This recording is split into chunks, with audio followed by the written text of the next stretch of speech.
మేడ్చల్ జిల్లా జీడిమెట్ల పేట్ Basheerabad police station పరిధిలో ATM చోరీకి యత్నం.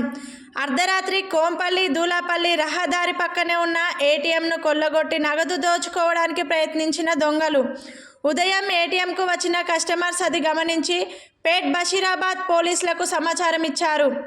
సంఘటనా స్థలానికి చేరుకున్న పోలీసులు క్లూస్ టీంతో కలిసి సీసీ ఫుటేజ్ ఆధారంగా కేసు దర్యాప్తు చేస్తున్నారు.